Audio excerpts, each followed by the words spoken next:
Assalamualaikum warahmatullahi wabarakatuh. Di sini saya ingin menjelaskan materi bab 7 tentang persediaan. Dari buku pengantar akuntansi 1 adaptasi Indonesia edisi keempat. Adapun tujuan pembelajaran di sini, kita diharapkan mampu 1. Menjelaskan pentingnya pengendalian dalam persediaan.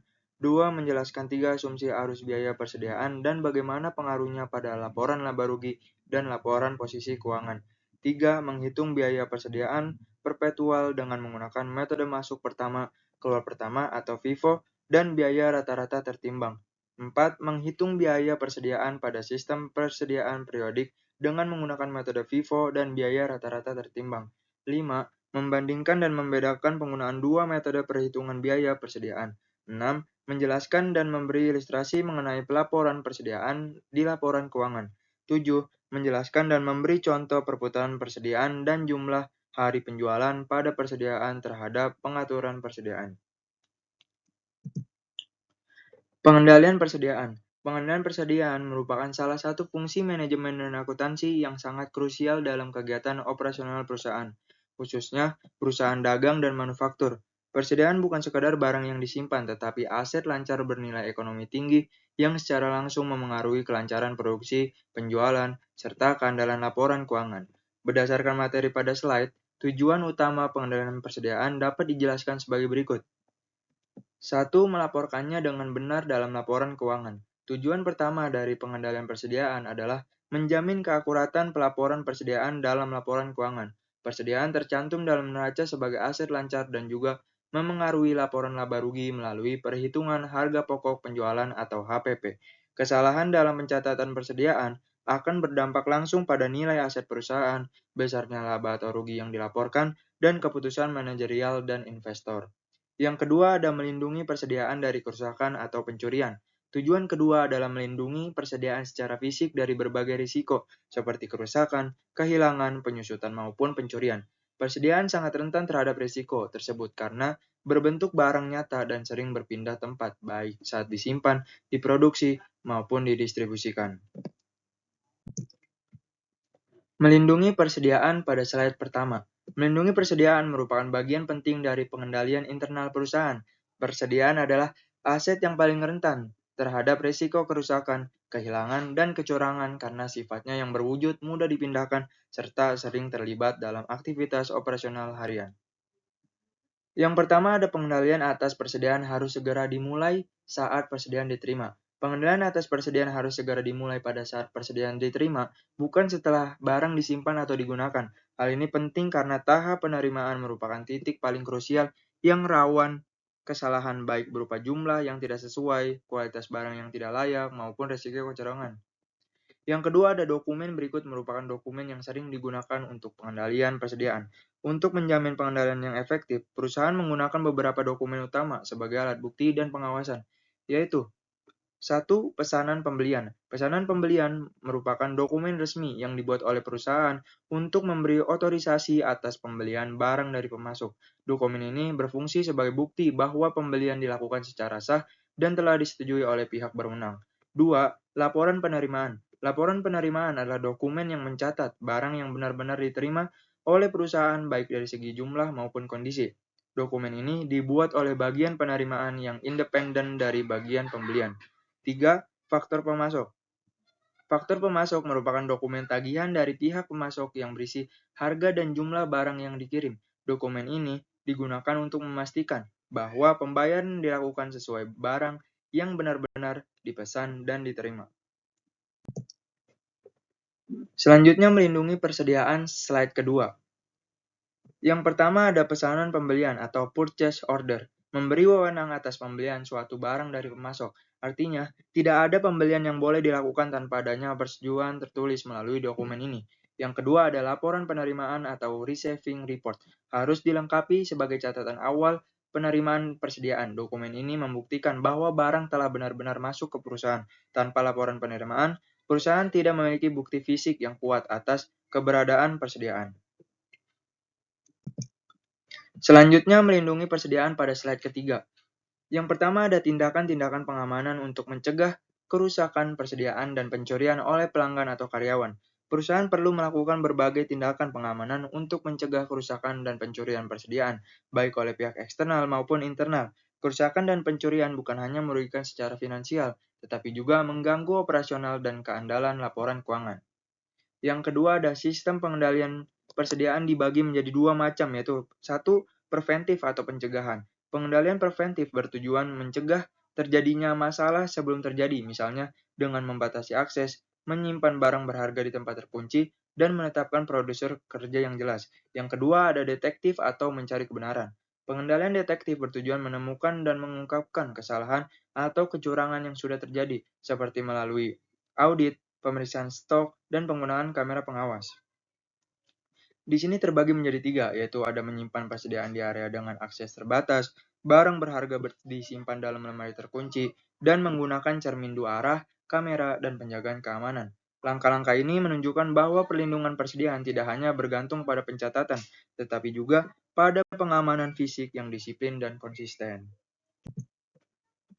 Melaporkan persediaan merupakan tahap akhir sekaligus tahap krusial dalam sistem pengendalian persediaan. Pada tahap ini, informasi mengenai persediaan yang telah dijaga dan dicatat sepanjang periode akuntansi disajikan dalam laporan keuangan, khususnya neraca dan laporan laba rugi.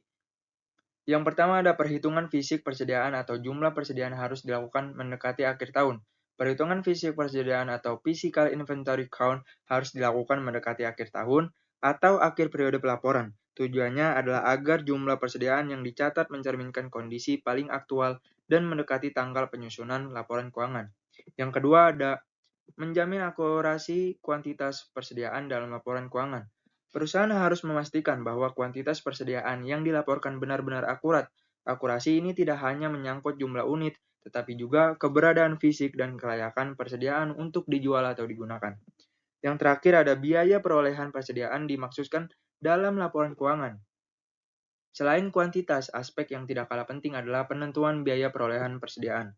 Biaya diperoleh mencakup seluruh biaya yang dikeluarkan untuk memperoleh persediaan hingga siap dijual seperti harga beli, biaya angkut, dan biaya lain yang relevan. Asumsi-asumsi arus biaya persediaan pada slide pertama. Asumsi arus biaya persediaan diperlukan karena dalam praktik barang yang dijual seringkali bersifat identik, tetapi diperoleh dengan biaya yang berbeda pada waktu yang berbeda. Kondisi ini menimbulkan persoalan akuntansi dalam menentukan biaya mana yang harus dibebankan sebagai harga pokok penjualan dan biaya mana yang masih menjadi persediaan akhir. Pertama, ada masalah akuntansi muncul saat barang yang identik diperoleh dengan biaya berbeda pada periode tertentu. Masalah akuntansi timbul ketika barang yang sama dibeli dalam beberapa periode dengan harga yang berbeda, misalnya akibat inflasi, perubahan kurs, atau kondisi pasar. Yang kedua, ada saat suatu barang dijual perlu dilakukan penentuan biaya per unit dengan menggunakan asumsi arus biaya dan metode biaya persediaan terkait. Saat suatu barang dijual, perusahaan harus menentukan biaya per unit yang akan dibebankan ke harga pokok penjualan. Penentuan ini dilakukan dengan menggunakan asumsi arus biaya dan metode persediaan yang dipilih seperti FIFO, LIFO, atau rata-rata tertimbang. Selanjutnya ada asumsi-asumsi arus biaya persediaan pada slide kedua. Dalam dunia akuntansi dan manajemen operasional, pengelolaan persediaan bukan sekedar menghitung jumlah barang di gudang, melainkan sebuah seni strategi keuangan yang menentukan potret laba dan kesehatan fiskal sebuah perusahaan. Berdasarkan infografis tersebut, mari kita bedah dua filosofi utama dalam asumsi arus biaya persediaan. Yang pertama ada masuk pertama keluar pertama atau FIFO. Metode masuk pertama keluar pertama atau FIFO beroperasi dengan asumsi logis bahwa barang yang pertama kali dibeli adalah barang yang pertama kali dijual. Yang kedua ada biaya rata-rata tertimbang. Berbeda dengan FIFO yang linear, metode biaya rata-rata tertimbang mengusung filosofi ekuitas dan stabilitas. Di sini setiap unit barang dianggap memiliki nilai yang sama tanpa memodelkan kapan ia dibeli. Ilustrasi asumsi arus biaya persediaan pada slide pertama. Materi ini menjelaskan bagaimana metode penentuan biaya persediaan, cost flow assumption, memengaruhi harga pokok penjualan atau HPP, laba, dan nilai persediaan akhir meskipun barang yang dijual secara fisik identik. Selama bulan Mei, perusahaan membeli 3 unit barang X dengan harga yang berbeda. Tanggal 10 Mei, 1 unit 9.000, tanggal 18 Mei, 1 unit 13.000, tanggal 24 Mei, 1 unit 14.000, dan total 3 unit 36.000. Harga rata-rata per unit 36.000 dibagi 3 unit sama dengan 12.000. Ini menunjukkan bahwa harga pembelian berfluktuasi naik yang sangat relevan dalam analisis metode penilaian persediaan. Ilustrasi asumsi arus biaya persediaan slide kedua. Asumsikan satu unit dijual senilai 20.000 pada 30 Mei. Penjualan pada 10 Mei, unit yang tersedia baru pembelian 10 Mei 9.000, HPP 9.000, laba kotor 20.000 dikurang 9.000 sama dengan 11.000, persediaan akhir 13.000 ditambah 14.000 sama dengan 27.000. Penjualan pada 18 Mei, unit yang dianggap terjual bernilai 13.000, HPP 13.000, laba kotor 20.000 dikurang 13.000 sama dengan 7.000, persediaan akhir 9.000 ditambah 14.000 sama dengan 23.000. Laba menurun karena harga pokok lebih tinggi. Penjualan pada 24 Mei, unit yang dijual bernilai 14.000, HPP 14.000, laba kotor 20.000 dikurang 14.000 sama dengan 6.000. Persediaan akhir 9.000 ditambah 13.000 sama dengan 22.000. Laba paling kecil karena biaya tertinggi yang dikeluarkan. Metode biaya persediaan identifikasi spesifik. Metode identifikasi spesifik, Specific Identification Method, merupakan salah satu metode penilaian persediaan yang paling akurat dan transparan, karena setiap unit barang yang dijual ditelusuri langsung ke biaya perolehan aslinya. Dalam metode ini ada unit yang terjual dikenali dengan pembelian tertentu, persediaan akhir terdiri atas banyaknya unit yang tersisa dalam persediaan. Sebagai contoh, jika pada 18 Mei, unit yang terjual adalah berikut. Biaya yang dibebankan pada unit terjual 13.000. Ini adalah biaya perolehan asli dari unit yang benar-benar terjual, bukan biaya rata-rata atau asumsi urutan pembelian. Laba bruto 7.000, selisih antara harga jual unit dengan biaya perolehan unit tersebut. Artinya, jika HPP 13.000 dan laba 7.000, maka harga jualnya 20.000. Persediaan akhir 23.000 merupakan total biaya historis dari unit-unit yang masih tersisa di gudang, masing-masing sesuai harga belinya. Metode biaya persediaan masuk pertama keluar pertama, first in, first out atau FIFO. Metode first in, first out atau FIFO adalah salah satu metode penilaian persediaan yang paling umum digunakan dalam akuntansi. Metode ini didasarkan pada asumsi arus biaya, bukan semata-mata arus fisik barang. FIFO mengasumsikan bahwa unit persediaan yang pertama kali dibeli adalah unit yang pertama kali dijual, sedangkan persediaan yang masih tersisa pada akhir periode berasal dari pembelian yang paling akhir. Pertama, diasumsikan unit yang terjual adalah unit yang pertama dibeli. Dalam metode FIFO terjadi penjualan biaya yang dibebankan sebagai harga pokok penjualan atau HPP berasal dari harga perolehan barang yang dibeli lebih dulu. Artinya biaya persediaan yang paling lama akan lebih dahulu dialokasikan ke HPP. Yang kedua, persediaan akhir berasal dari barang-barang yang dibeli paling akhir. Konsekuensi langsung dari asumsi FIFO adalah bahwa persediaan akhir terdiri dari barang-barang yang dibeli terakhir, sehingga nilainya mencerminkan harga yang paling relatif paling baru. Metode biaya rata-rata tertimbang. Metode biaya rata-rata tertimbang merupakan salah satu metode penilaian persediaan yang digunakan untuk menentukan harga pokok penjualan atau HPP dan nilai persediaan akhir dengan cara merata-ratakan biaya perolehan secara unit persediaan yang tersedia untuk dijual dalam satu periode akuntansi. Metode biaya persediaan. Pertama, metode FIFO menghasilkan beban pokok penjualan BPP 9.000, laba bruto 11.000, dan persediaan akhir 27.000. Kedua, metode biaya rata-rata tertimbang menghasilkan BPP 12.000, laba bruto 8.000, dan persediaan akhir 24.000. Metode biaya persediaan dalam sistem persediaan perpetual. Gambar tersebut menjelaskan tentang metode biaya persediaan dalam sistem persediaan perpetual dengan menggunakan data barang 127B sebagai ilustrasi. 1.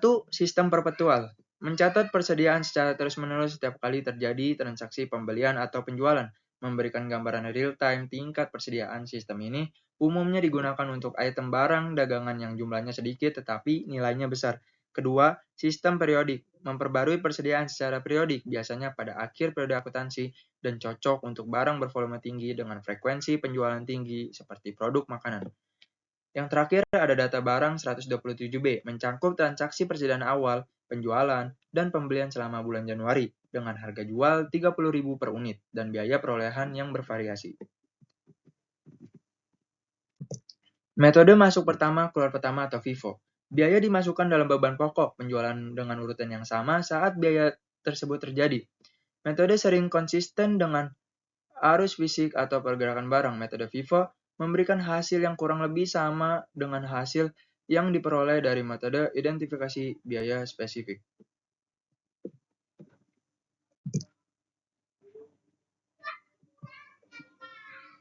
Tampilan 4, ayat jurnal dan akun persediaan perpetual atau FIFO.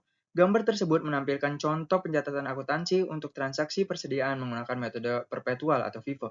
Metode perpetual adalah sistem akuntansi yang terus memperbarui catatan persediaan setelah setiap pembelian dan penjualan. FIFO mengasumsikan bahwa unit persediaan tertua yang pertama masuk adalah yang pertama kali dijual. Tabel merinci pembelian, beban pokok penjualan atau BPP, dan saldo persediaan untuk barang 127B selama bulan Januari. Ayat jurnal terkait juga disertakan, menunjukkan entry untuk piutang usaha, penjualan, BPP, persediaan, dan utang usaha. Semua nilai dalam tabel dan jurnal disajikan dalam ribuan rupiah.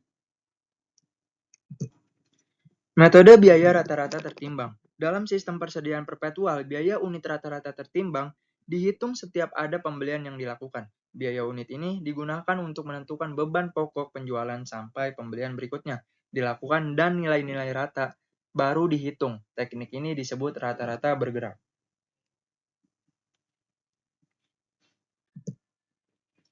Tampilan kelima, ayat jurnal dan akun persediaan perpetual rata-rata tertimbang. Gambar tersebut menampilkan contoh soal akuntansi yang menjelaskan pencatatan transaksi persediaan menggunakan metode perpetual dengan perhitungan rata-rata tertimbang. Ini mencangkup ayat jurnal untuk pembelian, penjualan, dan beban pokok penjualan. Tabel terperinci yang menunjukkan kuantitas, biaya per unit, dan jumlah biaya untuk pembelian, beban pokok, penjualan, dan saldo persediaan setelah setiap transaksi. Perhitungan biaya per unit rata-rata yang diperbarui setelah setiap pembelian baru. Saldo akhir persediaan pada tanggal 31 Januari adalah 18.280.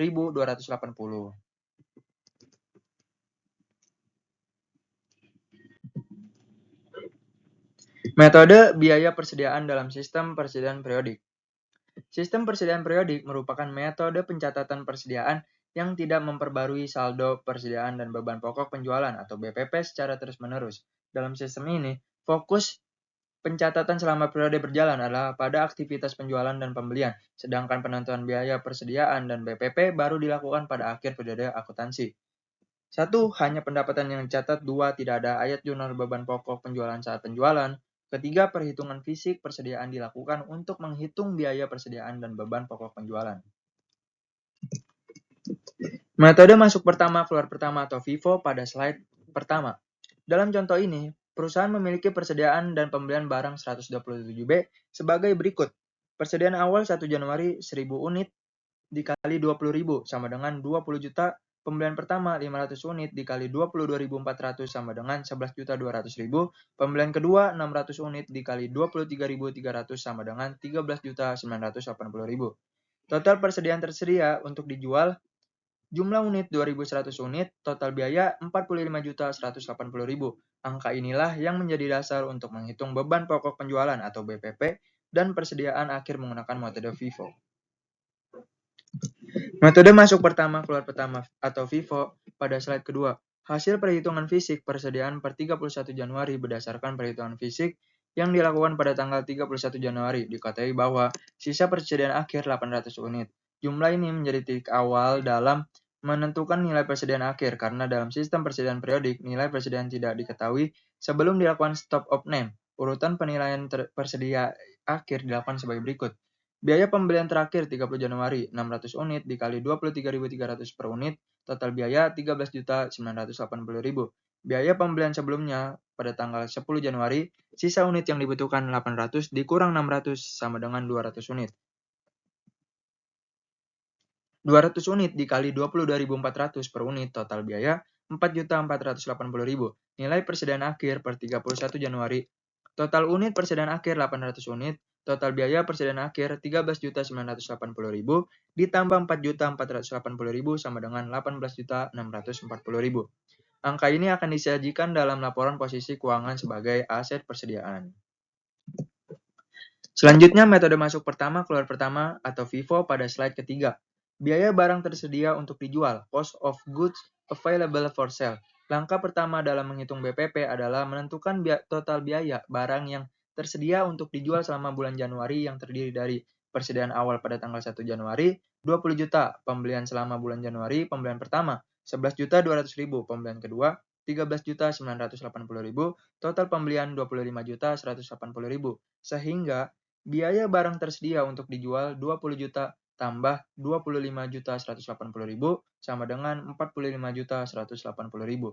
Persediaan akhir per 31 Januari berdasarkan perhitungan fisik dan penilaian dengan metode FIFO, persediaan akhir per 31 Januari bernilai 18.460.000. Perhitungan beban pokok penjualan BPP setelah mengetahui biaya barang tersedia untuk dijual dan nilai persediaan akhir beban pokok penjualan dihitung dengan rumus dasar. Beban pokok penjualan sama dengan biaya barang tersedia untuk dijual dikurang persediaan akhir. Maka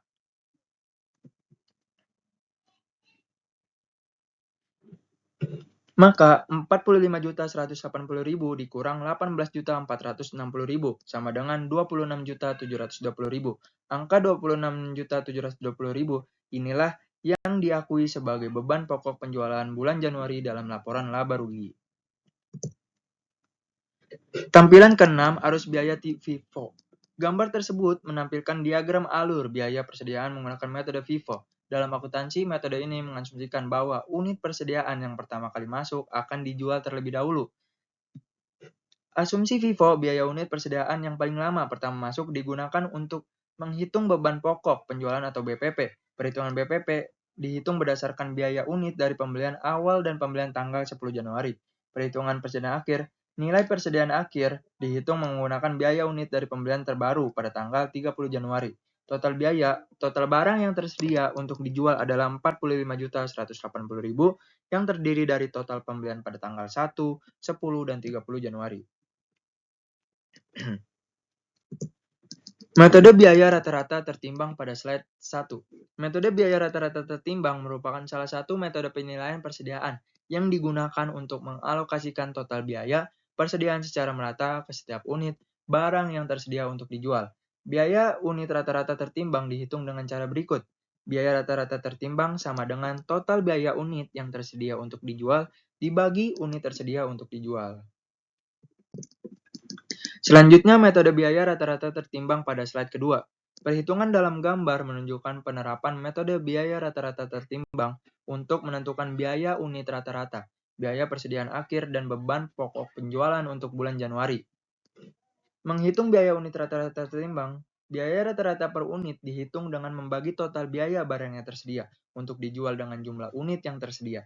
Biaya unit rata-rata tertimbang total biaya unit tersedia untuk dijual dibagi unit tersedia untuk dijual. Jadi, 45.180.000 dibagi 2.100 unit sama dengan 21.510 per unit. Menghitung biaya pada persediaan akhir dan beban pokok penjualan. Total biaya barang tersedia untuk dijual dialokasikan ke HPP atau persediaan akhir. Persediaan awal 1 Januari 20 juta, pembelian 25.180.000, biaya barang tersedia untuk dijual 45.180.000, persediaan akhir 31 Januari 17.208.000, beban pokok penjualan 27.972.000.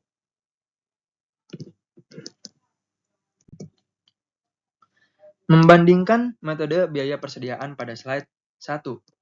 Pemilihan metode biaya persediaan bukan sekadar keputusan teknik akuntansi, melainkan keputusan strategis secara langsung memengaruhi kinerja keuangan yang dilaporkan perusahaan.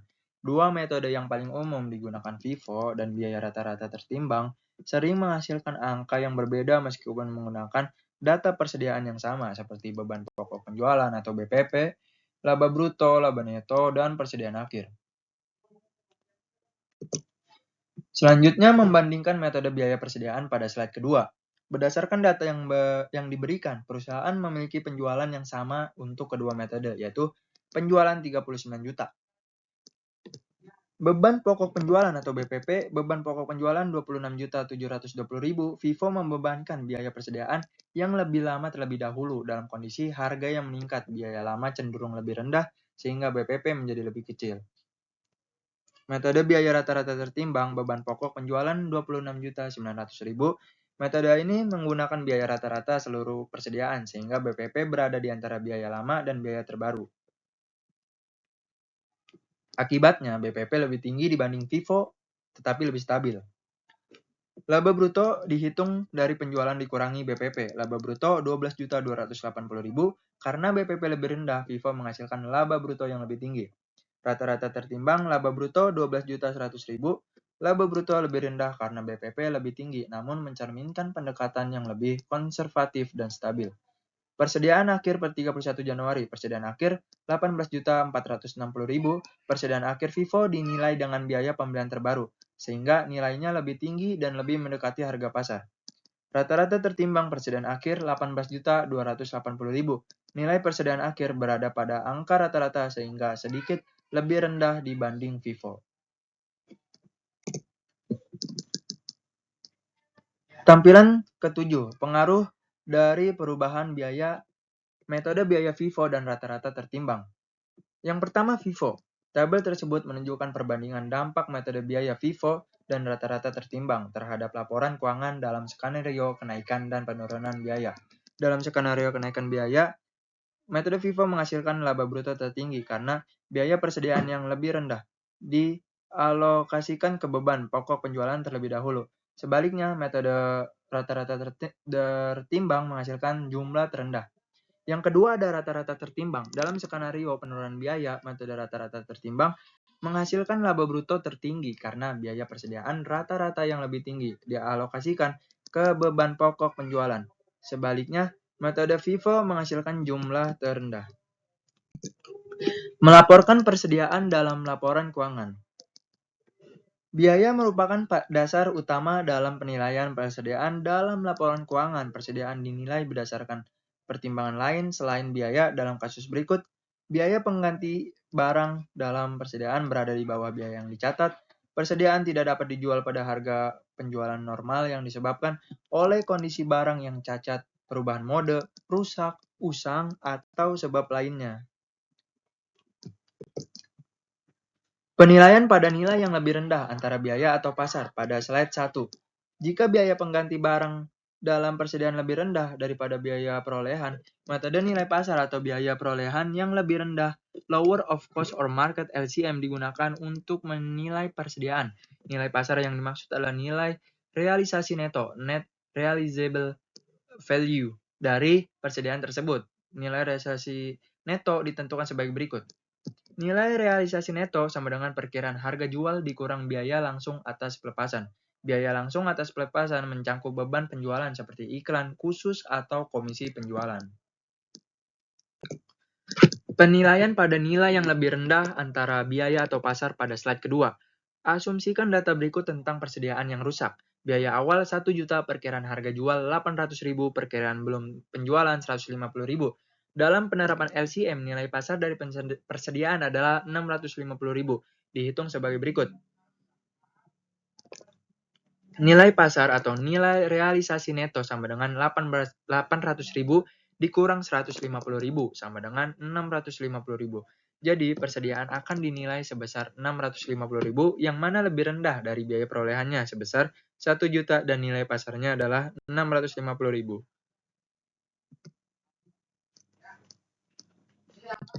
Penilaian pada nilai yang lebih rendah antara biaya atau pasar pada slide ketiga. Metode LCM dapat diterapkan dengan salah satu dari 3 cara. Biaya harga pasar dan penurunan apapun dapat ditentukan untuk hal-hal berikut. 1. Setiap barang dalam persediaan. 2. Kelas atau kategori utama dalam persediaan. Ketiga, persediaan secara keseluruhan. Barang A 100 unit memiliki HP 5 juta, harga pengganti 4 juta taksiran, harga jual barang A 6 juta, biaya penjualan 500.000, margin labanya diperkirakan 10%. Berapa nilai persediaan yang seharusnya disajikan di LPK? Jawabannya, batas atas sama dengan harga jual per BP sama dengan 5.500.000. Batas bawah sama dengan BA ml sama dengan 5.500.000 dikurang 600.000 sama dengan 4.900.000. Harga pasar 4.900.000, LCM 4.900.000, selisihnya 100.000. Penyelesaian kerugian atas penilaian persediaan. Persediaan di laporan posisi keuangan pada slide 1. Persediaan merupakan salah satu komponen aset lancar yang memiliki peran strategis dalam mencerminkan kesiapan operasional dan kesehatan keuangan perusahaan. Karena persediaan diharapkan dapat dijual atau digunakan dalam siklus operasi normal, maka dalam laporan posisi keuangan, persediaan disajikan pada kelompok aset lancar. Hal-hal berikut juga dilaporkan. Metode untuk menghitung biaya persediaan FIFO atau biaya rata-rata tertimbang. Metode penilaian persediaan, biaya atau nilai pasar, atau biaya yang lebih rendah.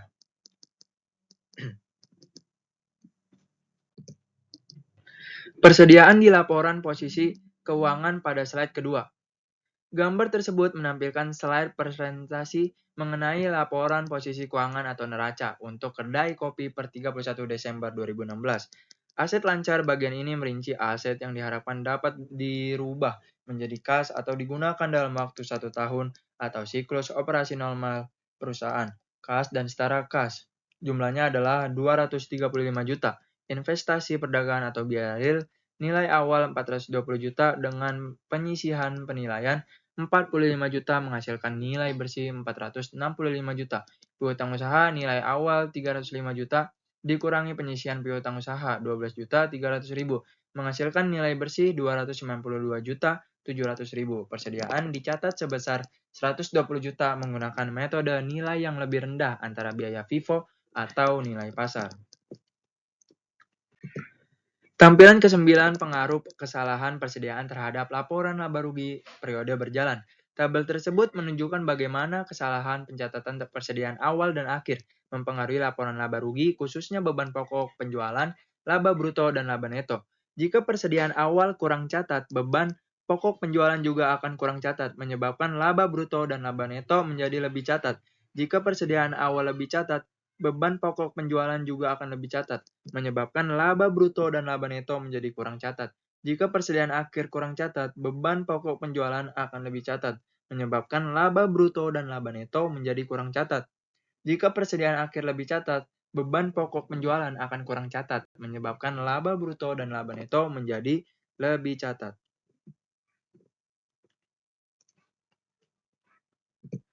Tampilan ke-10, pengaruh kesalahan persediaan untuk laporan laba rugi selama 2 tahun. Gambar tersebut menampilkan tabel yang merangkum pengaruh kesalahan persediaan terhadap laporan laba rugi Sinar Express selama 2 tahun 2015 dan 2016. Tabel ini membandingkan data yang benar dengan data yang salah saji untuk menunjukkan dampak kesalahan akuntansi pada laba neto. Pada tahun 2015, laba neto dilaporkan lebih rendah 10.000 dari yang seharusnya, yaitu 225.000 dibandingkan 235.000. Pada tahun 2016, laba neto dilaporkan lebih tinggi 10.000 dari yang seharusnya, yaitu 300.000 dibandingkan 290.000.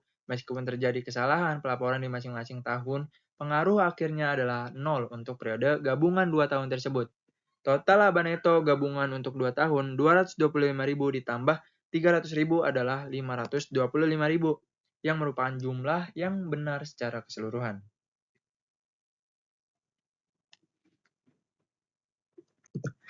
Tampilan ke-11 pengaruh kesalahan persediaan pada laporan posisi keuangan periode berjalan. Tampilan 11 menunjukkan bagaimana kesalahan pencatatan persediaan akhir mempengaruhi laporan posisi keuangan periode berjalan. Persediaan akhir kurang catat, persediaan dagang kurang catat menurun, aset lancar kurang catat menurun, total aset kurang catat menurun, ekuitas pemilik modal kurang catat menurun. Persediaan akhir lebih catat, persediaan dagang lebih catat menaik, aset lancar lebih catat naik, total aset lebih catat naik, ekuitas pemilik modal lebih catat naik. Analisis dan interpretasi keuangan. Persediaan harus tersimpan dengan cukup untuk memenuhi kebutuhan pelanggan agar mencegah terjadinya kehilangan penjualan. Terlalu banyak persediaan mengurangi likuiditas perusahaan yang dapat digunakan untuk meningkatkan kegiatan operasional. Kelebihan persediaan meningkatkan beban penyimpanan dan pajak properti. Kelebihan persediaan meningkatkan resiko kerugian akibat penurunan harga kerusakan atau perubahan selera pelanggan. Perputaran persediaan pada slide 1 mengukur hubungan antara volume barang material dan jumlah persediaan yang dimiliki selama periode tertentu. Semakin besar perputaran persediaan, maka pengelolaan persediaan semakin efisien dan efektif.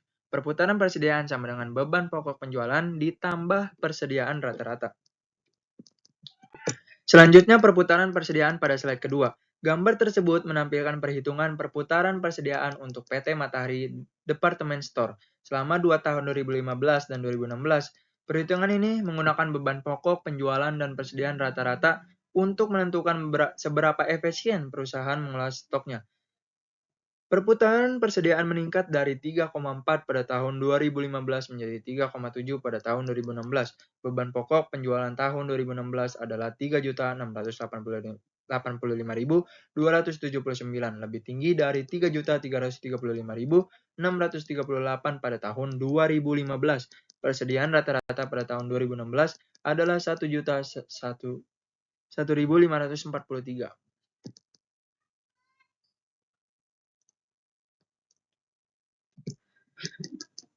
Jumlah hari penjualan dalam persediaan pada slide 1. Ukuran kasar atas lamanya waktu yang diperlukan untuk memperoleh, menilai, dan mengganti persediaan beban pokok penjualan harian rata-rata ditentukan dengan membagi beban pokok penjualan dengan jumlah hari penjualan dalam persediaan, sama dengan persediaan rata-rata dibagi beban pokok penjualan rata-rata harian. Jumlah hari penjualan dalam persediaan pada slide kedua. Gambar tersebut menampilkan perhitungan jumlah hari penjualan dalam persediaan untuk Matahari pada tahun 2016 dan 2015. Perhitungan tersebut menggunakan beban pokok penjualan harian rata-rata dan persediaan rata-rata. Pada tahun 2016, jumlah hari penjualan dalam persediaan adalah 99,2 hari. Pada tahun 2015, jumlah hari penjualan dalam persediaan adalah 107,4 hari. Semua angka dalam perhitungan tersebut dibulatkan ke satu bilangan desimal. Matahari versus PT Sepatu Bata. Membandingkan rasio keuangan utama antara Matahari dan PT Sepatu Bata berfokus pada efisiensi pengelolaan inventaris kedua perusahaan tersebut. Matahari memiliki perputaran persediaan yang lebih tinggi, 3,7, dibandingkan Bata 1,9. Jumlah hari penjualan dalam persediaan Matahari jauh lebih rendah, 99,2 hari. Bata membutuhkan waktu lebih lama untuk menjual persediaannya, 195,1 hari. Data ini menunjukkan Matahari lebih efisien dalam mengelola stok barangnya.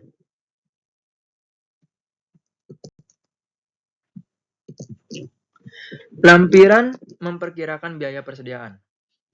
Pertama, metode retail. Metode retail digunakan terutama oleh perusahaan retail yang menjual berbagai jenis barang dengan jumlah besar dan harga jual yang relatif bervariasi. Metode ini memperkirakan biaya persediaan akhir dengan mengonversi nilai persediaan pada harga jual menjadi nilai biaya. Inti metode ini terletak pada rasio biaya terhadap harga jual yang mencerminkan struktur harga perusahaan. Yang kedua, ada metode laba bruto. Metode laba bruto memperkirakan persediaan akhir dengan mengasumsikan bahwa presentasi laba bruto terhadap penjualan relatif stabil dari periode ke periode. Metode retail untuk memperkirakan biaya persediaan.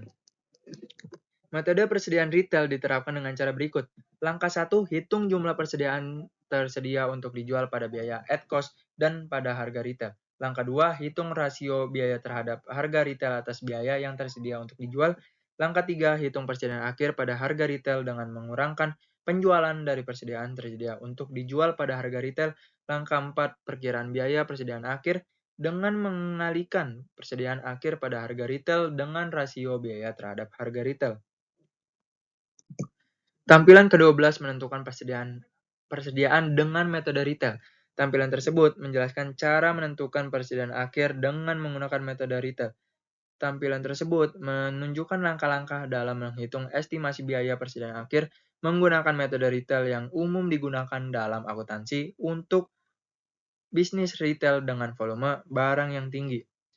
Langkah 1, menghitung total barang tersedia untuk dijual baik pada biaya maupun harga retail. Langkah 2, menghitung rasio biaya terhadap harga retail. Langkah 3, mengurangi penjualan dari total barang tersedia untuk dijual pada harga retail untuk mendapatkan persediaan akhir pada harga retail. Langkah 4, mengalihkan persediaan akhir pada harga retail dengan rasio biaya untuk mengestimasi persediaan akhir pada biaya. Metode laba bruto untuk mempersiapkan biaya persediaan. Metode laba bruto diterapkan dengan cara sebagai berikut. Langkah 1, hitung jumlah persediaan tersedia untuk dijual pada biaya at cost. Langkah 2, hitung perkiraan laba bruto dengan mengalihkan penjualan dengan presentasi laba bruto. Langkah 3, menghitung perkiraan beban pokok penjualan dengan mengurangkan perkiraan laba bruto dari penjualan. Langkah 4, perkirakan biaya persediaan akhir dengan mengurangkan perkiraan beban pokok penjualan dari persediaan tersedia untuk dijual. Tampilan 13 memperkirakan persediaan dengan metode laba bruto. Gambar tersebut menunjukkan contoh perhitungan perkiraan persediaan menggunakan metode laba bruto. Metode laba bruto digunakan untuk mengestimasi nilai persediaan akhir tanpa perhitungan fisik, seringkali untuk laporan keuangan bulanan atau saat terjadi bencana. Perkiraan dimulai dengan persediaan awal ditambah pembelian bersih untuk mendapatkan barang tersedia untuk dijual. Penjualan dikurangi perkiraan laba bruto berdasarkan presentasi laba kotor, menghasilkan perkiraan harga pokok penjualan. Perkiraan harga pokok penjualan kemudian dikurangi dari barang bersedia untuk dijual untuk mendapatkan perkiraan persediaan akhir. Mungkin cukup sekian materi yang bisa saya jelaskan, kurang lebihnya mohon maaf. Wassalamualaikum warahmatullahi wabarakatuh. Terima kasih.